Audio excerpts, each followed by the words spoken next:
তো যেমনটা আমি আগেই তোমাদের বলেছিলাম যে পরের ক্লাসে আমরা ভেক্টর নিয়ে আলোচনা করব। তো আজকের ক্লাসে আমরা প্লাজমিড ভেক্টর নিয়ে আলোচনা করব। তো চলো ক্লাসটা শুরু করি। তো সরি, ভেক্টর বলতে আমরা সাধারণত বুঝি,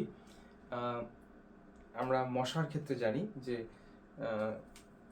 ম্যালেরিয়ার যে পরজীবী মশাগুলো কি করে মশার দেহ থেকে মানুষের শরীরে নিয়ে আসে, তার জন্য আমরা মশাকে বলি ভেক্টর। ঠিক আমাদের আমাদের যে বায়োটেকনোলজিতে যে ভেক্টর, সেটাকে সাধারণত আমরা প্লাজমিডকে ইউজ করি। আমরা বিভিন্ন টাইপের ভেক্টর সম্বন্ধে জানবো এবং মেজরলি আমরা জানবো প্লাজমিড সম্বন্ধে। তাহলে এই ভেক্টরগুলো কি করে ডিএনএ এক জায়গা থেকে এক জায়গায় নিয়ে যায়, মানে এক কোষ থেকে এক কোষে নিয়ে যায় বা বাইরের থেকে ভেতরে নিয়ে আসে, একটা কোষের ভিতরে নিয়ে আসে। কীভাবে নিয়ে আসে আমরা ডিটেলসে জানবো। এর আগের ক্লাসে আমরা রিকম্বিনেন্ট ডিএনএ টেকনোলজি সম্বন্ধে পড়েছি। এবার এখানে তোমাদের বইয়ে দেখবে ভেক্টর, জানো যে তোমাদের ডিএনএর ব্যাকটেরিয়ার মধ্যে একটা নিজস্ব ডিএনএ থাকে, এছাড়াও কিছু ছোট চক্রাকার দ্বিতন্ত্রী ডিএনএ থাকে, এগুলোকে আমরা বলি প্লাজমিড। এবং এই প্লাজমিডকে আমরা ভেক্টর রূপে ব্যবহার করতে পারি। একে আমরা বলি মলিকিউলার ট্যাক্সি। মলিকিউলার ট্যাক্সি, কারণ এই ডিএনএ নিয়ে যায় এক জায়গা থেকে এক জায়গায়। এবার ভেক্টরের কতগুলো বৈশিষ্ট্য আছে সেগুলো সম্বন্ধে আমরা পরে পড়বো, এখন না। একটা বহুল প্রচলিত ভেক্টর সম্বন্ধে সবার প্রথমে আমরা পড়ব। এই বহুল প্রচলিত ভেক্টরটার নাম হচ্ছে আমাদের PBR322। PBR322 এই হচ্ছে আমাদের প্লাজমিডটা। এবার এই PBR322 আমাদের একটা অরিজিন অফ রেপ্লিকেশন থাকে। এই যে অরিজিন, ব্যাকটেরিয়া কোষ যেমন কোষ বিভাজনের সময় যেমন তার ডিএনএ ক্রোমোজোমকে দুটো আলাদা করে নেয়, দুটো রেপ্লিকেট করে নেয়, ঠিক আমাদের প্লাজমিডও কিন্তু তাদের সংখ্যা বৃদ্ধি করতে পারে রেপ্লিকেশনের মাধ্যমে, কারণ তাদের মধ্যে একটা অরিজিন অফ রেপ্লিকেশন থাকে। এবার এই যে PBR322টা, সেটা কিন্তু একটা আর্টিফিশিয়াল প্লাজমিড, এটা কিন্তু কোনো ন্যাচারাল প্লাজমিড না, বিজ্ঞানীরা এটা তৈরি করেছে এই PBR322কে। তাহলে এই অরি কথাটা মানে হচ্ছে অরিজিন অফ রেপ্লিকেশন, এখান থেকে রেপ্লিকেশনটা শুরু হবে। রব জিন, এটার নাম হচ্ছে আমাদের রিপ্রেসর অফ প্রাইমার। আমাদের এই রব জিন এই ব্যাকটেরিয়া কোষের মধ্যে লো কপি নাম্বার মেনটেন করতে সাহায্য করে। লো কপি নাম্বার মানে ব্যাকটেরিয়া কোষের মধ্যে যাতে প্লাজমিডের সংখ্যা বেড়ে না যায়, সেখানে সাহায্য করবে আমাদের এই রব জিন, ঠিক আছে। এবং সবার প্রথম আরেকটা জিনিস বলে দিই আমি, এই পিবিআর কথাটার মানেটা কি। এই পি কথাটার মানে হচ্ছে প্লাজমিড, বি কথাটা এসেছে একজন বিজ্ঞানী যেটা আবিষ্কার করেছিল, তার নাম হচ্ছে বলিভার, এবং আরেকজন বিজ্ঞানীর নাম রড্রিগুইজ। আমি তোমাদের এখানে দেখিয়ে দিই, এই যে বলিভার এবং রড্রিগুইজ, এবং এই যে 322 যে লেখাটা পাচ্ছ, সেটা হচ্ছে তাদের ল্যাবে তৈরি হওয়া 322 নাম্বার আমাদের প্লাজমিড। এবং এর লেন্থ কত, এই চক্রাকার দ্বিতন্ত্রী দেখতে, এবং এর লেন্থ হচ্ছে কত 4361 বিপি, মানে হচ্ছে বেস পেয়ার্স, ঠিক আছে। তো এই হচ্ছে আমাদের প্লাজমিডের একটু বেসিক জিনিস PBR322। এবং এই প্লাজমিডের মধ্যে তোমরা এই দুটো জিন সম্বন্ধে তো আমরা জানলাম, রব জিন আর অরি। এই যে এই AMPR আর PETR, এই AMPR মানে হচ্ছে অ্যাম্ফিসিলিন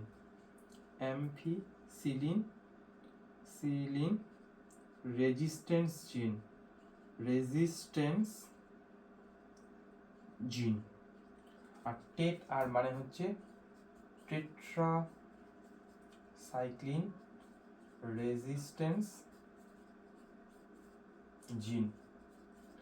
এই টেট্রাসাইক্লিন রেজিস্ট্যান্স জিন থেকে আমাদের টেট্রাসাইক্লিন রেজিস্ট্যান্স প্রোটিন তৈরি হয়, আর এই অ্যাম্পিসিলিন রেজিস্ট্যান্স জিন থেকে আমাদের অ্যাম্পিসিলিন রেজিস্ট্যান্স প্রোটিন তৈরি হয়। এবার এই যে অ্যাম্পিসিলিন হচ্ছে একটা অ্যান্টিবায়োটিক। টেট্রাসাইক্লিন যে আছে, টেট্রাসাইক্লিন এটাও কিন্তু একটা অ্যান্টিবায়োটিক।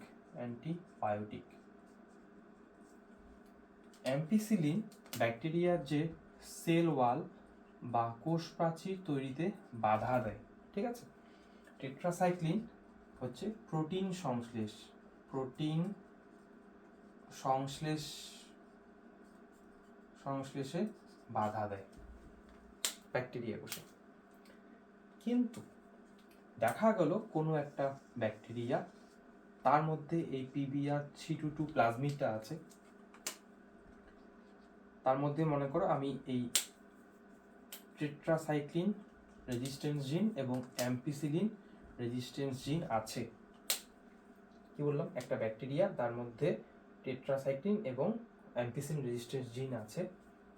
এই ব্যাকটেরিয়াটা যদি আমি একটা মাধ্যমে গ্রো করি, মনে করো এই একটা আমাদের একটা কালচার টিউব, যার মধ্যে এই মাধ্যমের মধ্যে মনে করো টেট্রাসাইক্লিন আমি দিয়েছি অ্যান্টিবায়োটিক আর অ্যাম্পিসিলিন অ্যান্টিবায়োটিক দিয়েছি, তাহলে কিন্তু এই ব্যাকটেরিয়াটা সারভাইভ করতে পারবে বা বেঁচে থাকতে পারবে এই মাধ্যমে। কেন? কারণ তারা এই টেট্রাসাইক্লিন রেজিস্ট্যান্স প্রোটিন তৈরি করতে পারবে এবং অ্যাম্পিসিলিন রেজিস্ট্যান্স প্রোটিন তৈরি করতে পারবে, যার ফলে সেই ব্যাকটেরিয়াটা কিন্তু এই অ্যান্টিবায়োটিক যুক্ত মাধ্যমেও আমাদের বাঁচতে পারবে। ঠিক আছে, তাহলে আমরা এই যে জিনগুলো পড়ছি অ্যাম্পিসিলিন আর টেট্রাসাইক্লিন, এগুলোকে আমরা বলি মার্কার জিন। মার্কার জিন কেন মার্কার জিন বলি একটু পরে আসছি এটা সম্বন্ধে। তাছাড়া আমি এই দুটো জিনিস বলি। এই যে এগুলো দেখতে পাচ্ছ রেজিস্ট্যান্স জিনগুলোর মধ্যে এই যে BAMH1, BAMH1 মানে হচ্ছে BAMH1 যে রেস্ট্রিকশন উৎসেচক আছে সেটা দিয়ে তুমি এই জায়গাটায় কাটতে পারো, ডিএনএটাকে এখানে কেটে দিতে পারো। তাহলে BAMH1 এর রেস্ট্রিকশন সাইট হচ্ছে এটা। EcoR1 উৎসেচক দিয়ে এখানে কাটতে পারবে। PST প্রভিডেন্সিয়া স্টুয়ার্টি 1 রেস্ট্রিকশন উৎসেচক দিয়ে এখানে তুমি কাটতে পারো। তাহলে এগুলো হচ্ছে রেস্ট্রিকশন সাইট, এগুলো হচ্ছে মার্কার জিন, এটা অরিজিন অফ রেপ্লিকেশন, এটা রক জিন। ঠিক আছে, এইটুকু হচ্ছে PBr322 বেসিক গঠন। এবার আমি যা কিছু বললাম পরবর্তীতে আরো ডিটেলসে আসবো। এবার এই যে PBr322 সেটা কিন্তু এটার মধ্যে আমরা ডিএনএ ইনসার্ট করতে পারি। এই প্লাজমিডের ভিতরে 10 KB পর্যন্ত ডিএনএ আমরা ইনসার্ট করতে পারি। কিভাবে ইনসার্ট করবো আমি তোমাকে দেখাচ্ছি।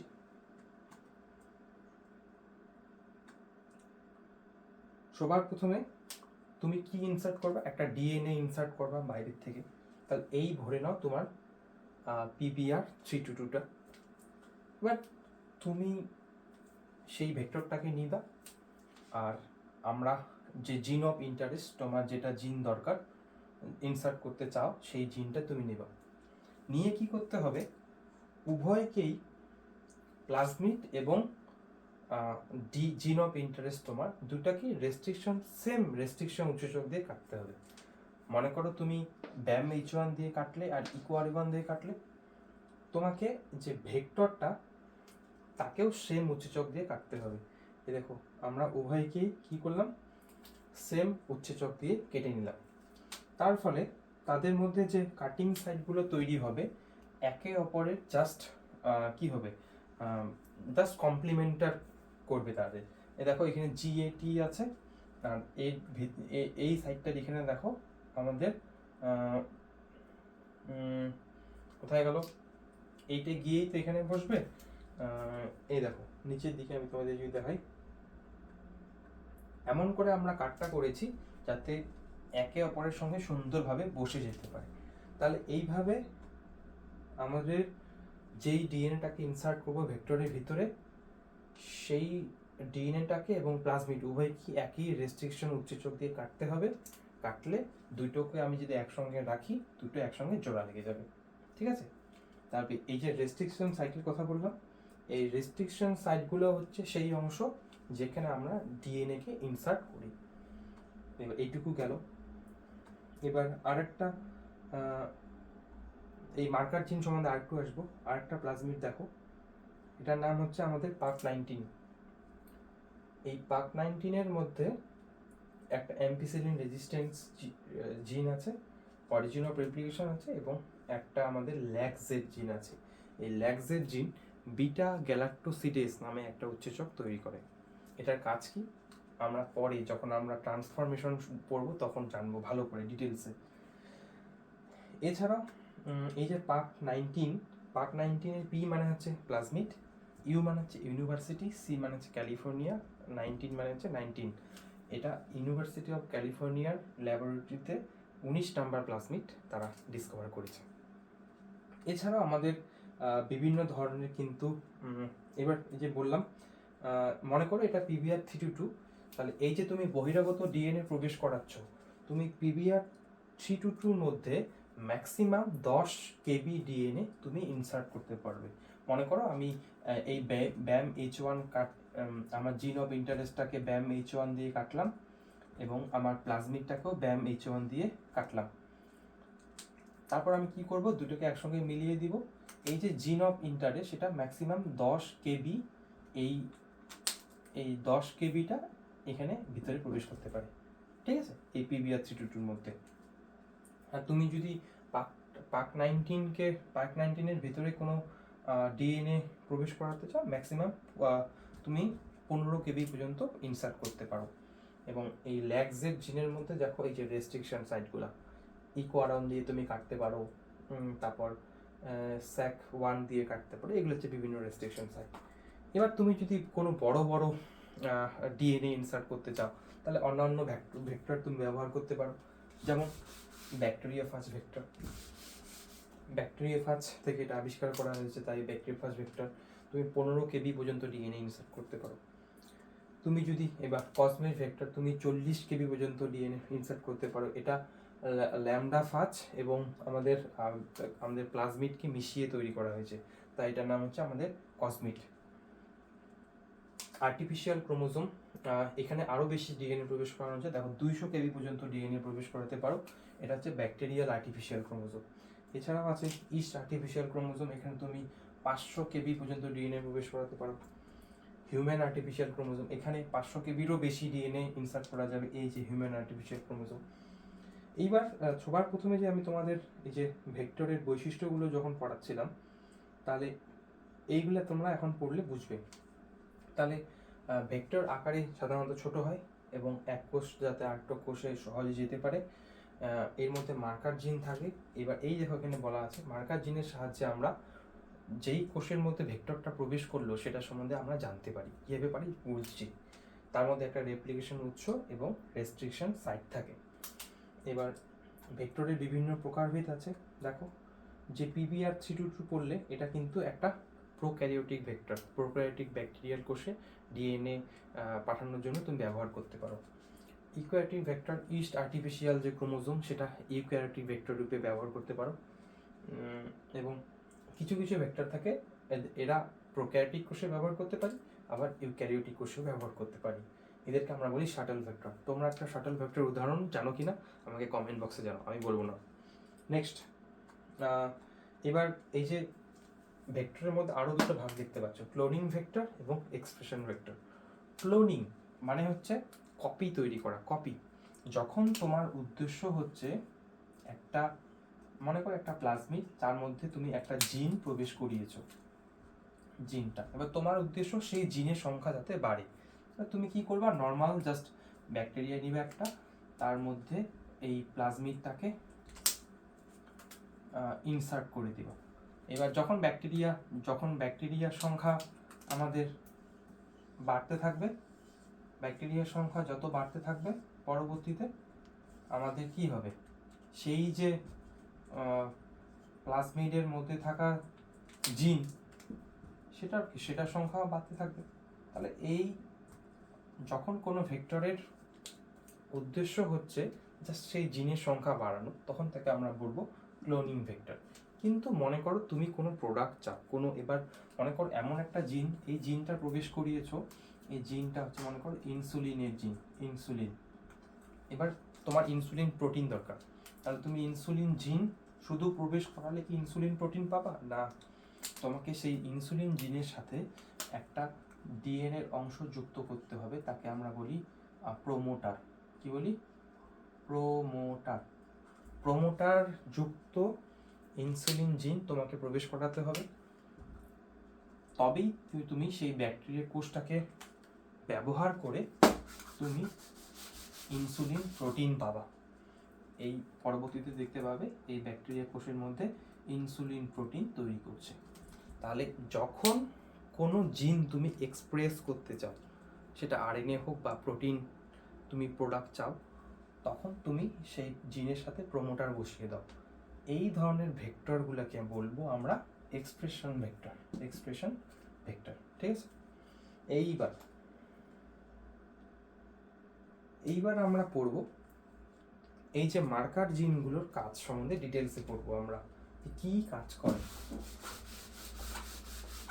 এটার জন্য আমাদের কোনো ছবি দরকার নেই, আমি আগে হোয়াইট বোর্ডে দেখাই যে কিভাবে কি হচ্ছে। মনে করো এই হচ্ছে একটা ব্যাকটেরিয়া। এই ব্যাকটেরিয়াটার মধ্যে আমাদের PBr322 প্লাজমিডটা আছে, যার মধ্যে অ্যাম্পিসিলিন আর টেট্রাসাইক্লিন রেজিস্ট্যান্স জিন এবং অ্যাম্পিসিলিন রেজিস্ট্যান্স জিন আছে। মার্কার জিনের কথা বলছি জাস্ট, আমি বাকি কিছু লিখছি না। এইবার এটা মনে করো টেট্রাসাইক্লিন রেজিস্ট্যান্স জিন, এটা হচ্ছে আমাদের অ্যাম্পিসিলিন রেজিস্ট্যান্স জিন। একটা এবার প্রক্রিয়া সম্বন্ধে জানো আগে, ট্রান্সফরমেশন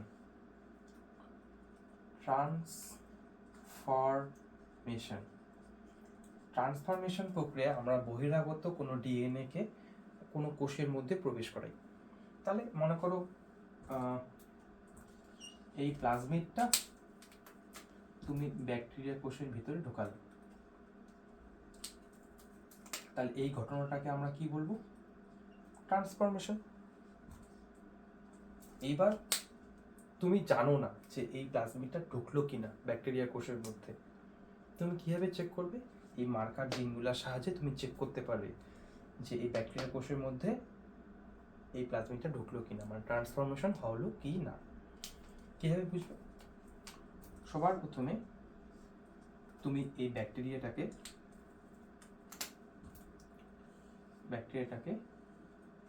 একটা মাধ্যমের মধ্যে গ্রো করবে, রাখবে। এই মাধ্যমের মধ্যে তুমি টেট্রাসাইক্লিন রেখেছো, আমাদের অ্যান্টিবায়োটিক রাখা আছে টেট্রাসাইক্লিন এই মাধ্যমে।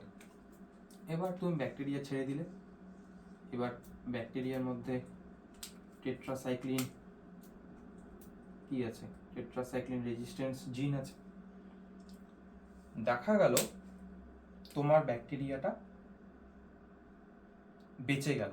কেন বাঁচবে? কারণ রেজিস্ট্যান্স জিন যখন আছে তখন সে কি করবে? রেজিস্ট্যান্স প্রোটিন তৈরি করবে। আর টেট্রাসাইক্লিন রাখলেও তার কোনো যায় আসে না। তার মানে টেট্রাসাইক্লিন যুক্ত মাধ্যমে যদি সেই ব্যাকটেরিয়াটা বেঁচে থাকে, তার মানে তোমার ট্রান্সফরমেশন হয়েছে। এবার এই মাধ্যমে মনে করো তুমি অ্যাম্পিসিলিনও দিয়েছে, এবার অ্যাম্পিসিলিন রেজিস্ট্যান্স জিনটাও আছে, তাহলে অ্যাম্পিসিলিন রেজিস্ট্যান্স প্রোটিনও তৈরি হবে। ব্যাকটেরিয়াটা বেঁচে আছে মানে তার মধ্যে প্লাজমিডটা ঢুকেছে। এবার যদি দেখা গেল যে আমাদের ট্রান্সফরমেশন হয়নি, নো ট্রান্সফরমেশন, তাহলে কি হবে বলো তো? তুমি এই কালচার মাধ্যমে অ্যাম্পিসিলিন টেট্রাসাইক্লিন দিয়ে রেখেছো, আর টেট্রাসাইক্লিন রেজিস্ট্যান্স টেট হবে, এটা টেট্রাসাইক্লিন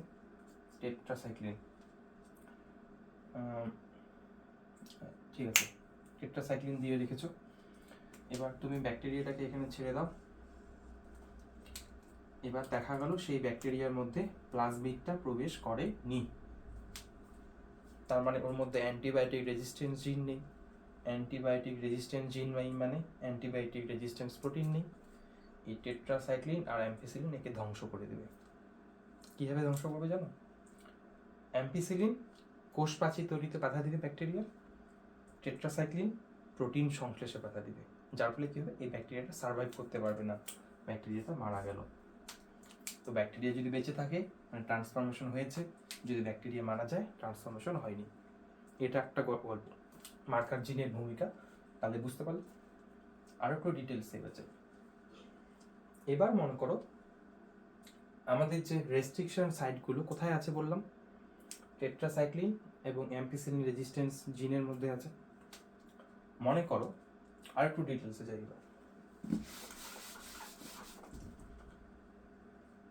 আমরা প্লাজমিডকে ব্যবহার করি কি কারণে, এই মনে করো এবার আমাদের প্লাজমিডটা, তার মধ্যে এই tetracycline resistance region, ampicillin resistance region, আমরা এটা হচ্ছে আমাদের প্লাজমিড। আমরা প্লাজমিডকে ব্যবহার করি বহিরাগত ডিএনএ প্রবেশের কাজে ব্যবহার করি আমরা প্লাজমিডকে। এবার মনে করো আমাদের একটা জিনের কথা, এইখানে আমাদের একটা কাটিং সাইট ছিল, ধরো আমার মার্কারটা কালিটা চেঞ্জ করি, এইখানে একটা কাটিং সাইট ছিল, তোমাদের মনে আছে PST1, প্রভিডেন্সিয়া স্টুয়ার্টি 1 এর কাটিং সাইট ছিল এই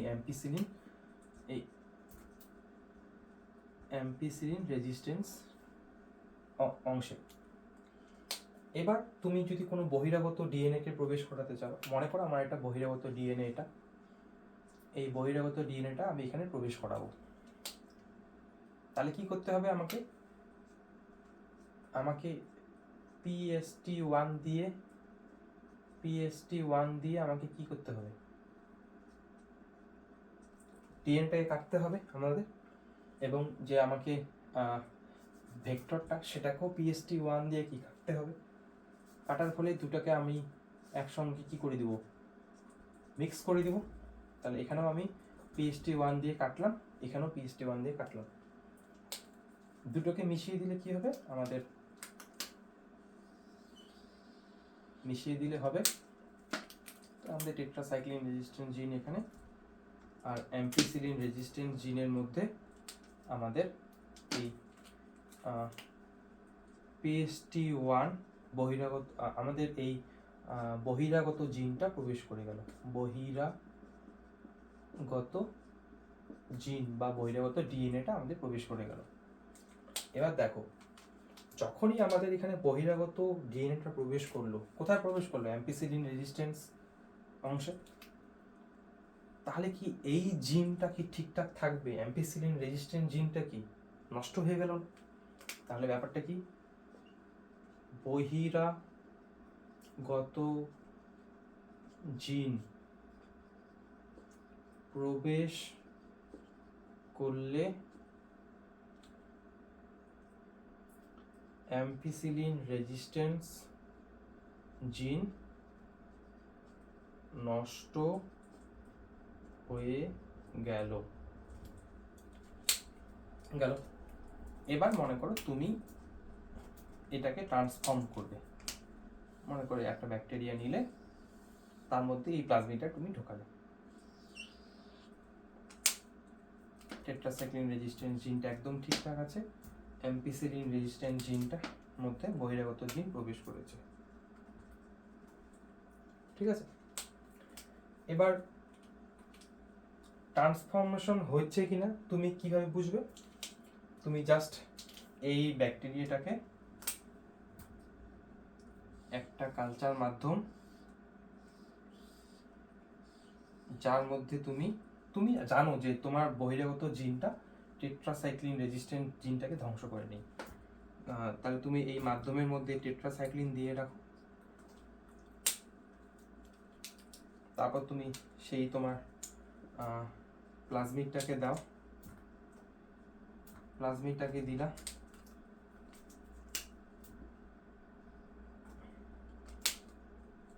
বহিরাগত জিনটাও এখানে আছে আমাদের। এবার দেখো বিষয়টা, যদি এই টেট্রাসাইক্লিন মাধ্যমে ব্যাকটেরিয়াটা বাঁচতে পারে, তার মানে কি ওই ব্যাকটেরিয়াটার মধ্যে প্লাজমিডটা ঢুকেছে, হ্যাঁ কি না, তার মানে ট্রান্সফরমেশন হয়েছে। কিন্তু আমরা যে প্লাজমিডটার মধ্যে ডিএনএটা প্রবেশ করিয়েছি, এই ডিএনএটা প্লাজমিডের মধ্যে ঢুকতেও পারে, নাও তো ঢুকতে পারে। এটা কিভাবে চেক করব যে আমাদের ডিএনএটা ঢুকলো কিনা প্লাজমিডের মধ্যে। ট্রান্সফরমেশন তো হয়েছে, কিন্তু দেখা গেল ডিএনএটা প্রবেশ করেনি, সেটা কীভাবে বুঝবো আমি? তখনও আমাদের এই মার্কার জিনগুলো কাজে আসবে। কী হবে? এবার আমি কি করব, এবার আমি এটাকে এখানে আঁকি, তাহলে তোমাদের দেখতে সুবিধা হবে একটু। আশা করি দেখা যাচ্ছে। একটু আমি নিচের দিকে করে নিই। এই হচ্ছে আমাদের কালচার মাধ্যম। এবার আমি কালচার মাধ্যমে শুধুমাত্র টেট্রাসাইক্লিন দিব না, অ্যাম্পিসিলিনও দিব। আমি টেট্রাসাইক্লিন দিলাম, আমি অ্যাম্পিসিলিনও দিলাম। এবার এই হচ্ছে আমাদের ব্যাকটেরিয়া।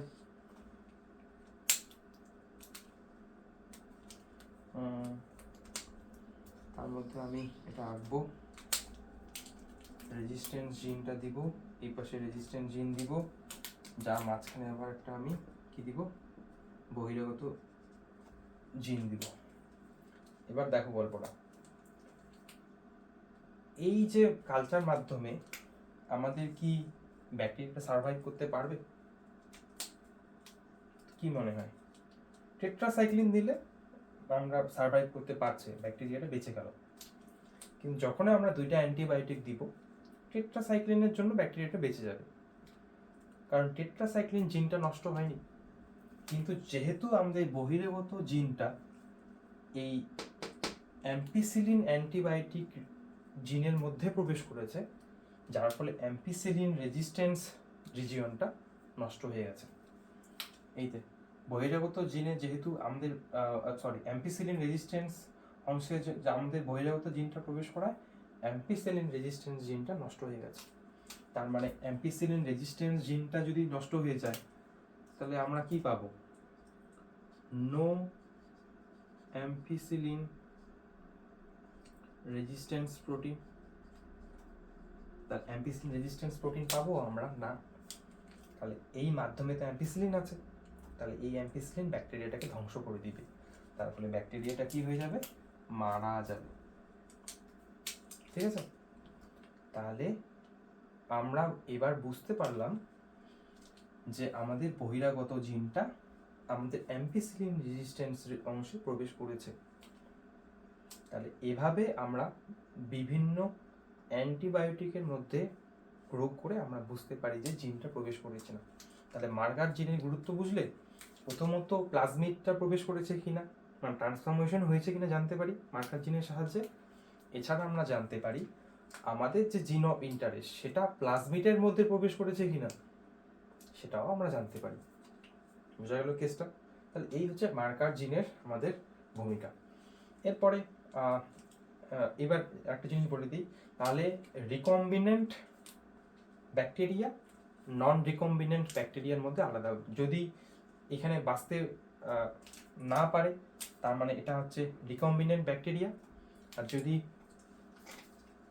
মনে করো এবার আমাদের বহিরাগত জিনটা প্রবেশই করেনি, প্রবেশ না করলে কি হবে? আমাদের এই অ্যাম্পিসিলিন রেজিস্ট্যান্স জিনটা সুন্দর থাকবে, কোনো নষ্ট হবে না।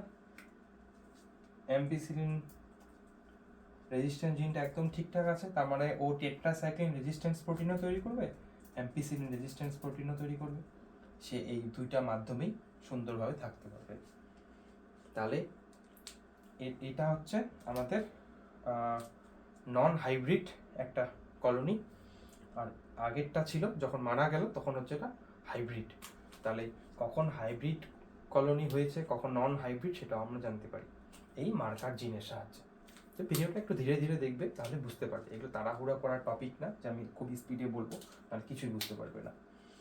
তাহলে এই তোমাদের প্লাজমিড ভেক্টর সম্বন্ধে বললাম। পরের ক্লাসে আমি তোমাদের কী বলো ওটাকে, ট্রান্সফরমেশন ডিটেলসে পড়াবো, কীভাবে ট্রান্সফরমেশন হয় সেটা সম্বন্ধে জানাবো, ইলেকট্রোফোরেসিস সম্বন্ধে জানাবো, আমরা আস্তে আস্তে জানবো। আগে বেসিকগুলো শেখো। এবার আরেকটা জিনিস বলে দিই, তোমরা বলতে পারো যে আমরা যে যখন ব্যাকটেরিয়াগুলো চেক করছি এই মাধ্যমের মধ্যে, তখন যদি ট্রান্সফরমেশন হয় বা যদি আমাদের কি হয়, আমাদের যে জিন অফ ইন্টারেস্টটা প্রবেশ করে, তাহলে তো সেই ব্যাকটেরিয়াটা মারা যাচ্ছে। তাহলে আমরা চেক করার সময় যদি ব্যাকটেরিয়াটাকে মেরে ফেলি, তো ওই ব্যাকটেরিয়াটাকে আমরা পরবর্তীতে তো কাজেই লাগাতে পারবো না। মনে রাখবে, আমরা ব্যাকটেরিয়ার অনেকগুলো কলোনি, সেটা কালচার প্লেটের মধ্যে গ্রো করতে পারি, বা আমরা কোনো কনিক্যাল ফ্লাক্সের মধ্যেও গ্রো করতে পারি। সেখান থেকে কয়েকটা ব্যাকটেরিয়ার নিয়ে আমরা কি করি, এই গবেষণাগুলো করি।